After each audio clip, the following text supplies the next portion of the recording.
Chair, and thank you, ladies and gentlemen. It's a pleasure to be back in this wonderful hall, at this wonderful university, and in this wonderful college that I had the privilege of attending many years ago. I'm going to argue not only that the Labour Party that I'm proud to be part of, the Labour government that I'm proud to be part of, has not already failed, but has in fact achieved remarkable successes in its very short period of office so far. Of course, definitions are subjective, but I would argue that most British citizens have seen more positive changes under this government's short tenure than in the last 14 years of the Conservative government. The notion that this government has already failed after these 6 months in office is premature and, dare I say it, preposterous. Failure would be a definition that I would give to the Conservatives, who left us with high inflation, low wages, low productivity, levelling down, a nation declining on the world stage. Since 2010, 5 PMs, 7 chancellors, 16 housing ministers, chaos, ineptitude and arrogance. Evaluating a government's success requires a comprehensive view of its long-term and short-term achievements. With an inheritance as bad as the one the Labour government had, we have had to put in place long-term plans, and this has meant not chasing short-term popularity. It's meant a laser focus on economic stability as the foundation of growth. And frankly, to argue, as others have, that we've already failed after 6 months is rather like deciding that a band's album isn't any good after listening to one song. You just can't do it. You can obviously understand their intent, their style, their direction, but you cannot decide on success or failure. So change won't happen overnight, but progress is being made and many more people are better off. Just take the economy that my opponent referred to. Ruling out austerity automatically benefits large swathes of the population. New fiscal rules to make sure that we won't do crazy things with our economy like Liz Truss did.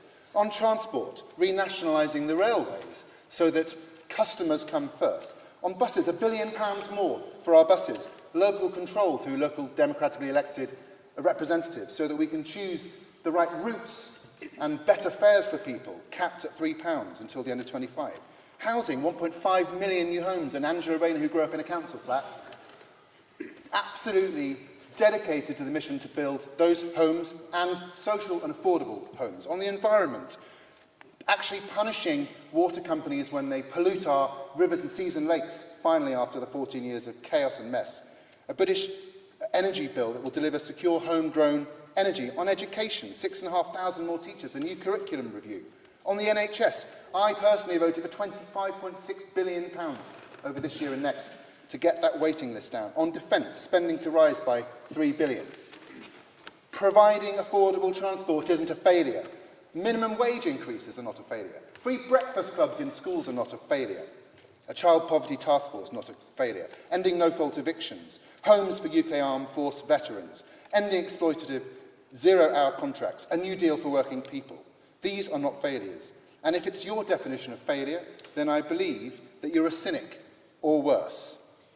While Labour is fixing the foundations to deliver the change that the British people want, the opposition are all over the place. And the contrast couldn't be clearer. They are flirting with populism, or indeed they may even be populists, something that I mentioned in the House of Commons a couple of weeks ago, given what ridiculous behaviour we have seen recently. Do our policies really show that the government is not succeeding? By what metric? I don't believe that they are. I really do not believe that they are. Quite the reverse.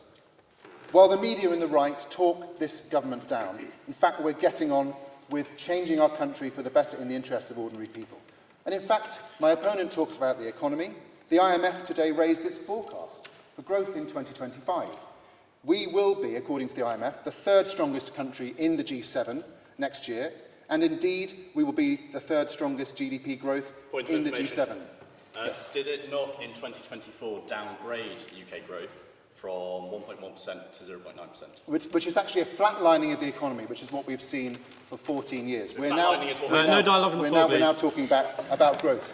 But thank you for the intervention. In conclusion, we should examine, I would argue, friends, the motives of people who are talking Britain down with all this talk of failure. They profess to love the UK, to represent the ordinary man or woman or hard-working family. They want to encourage a narrative of failure, to prevent the thing that they, and perhaps Conservatives and definitely populists, fear most of all. They fear most of all that progress breaks out. Cynics fear progress most of all, and they therefore fear left of centre government succeeding. Because imagine if the people behind a government, imagine if the people believed that change was actually possible, that things could be improved. Those who say we failed have already shown their mindset, and it's a mindset of failure. I think that the desire to instill suspicion, distrust or fear is in the minds of citizens is because deep down some people fear that a reforming yet pragmatic government, such as the one that I'm very proud to be part of, will have to take action against the vested interests that are preventing the change and the progress that ordinary people so desperately need. We will have to ensure, for example, that our reforms to the planning system actually work.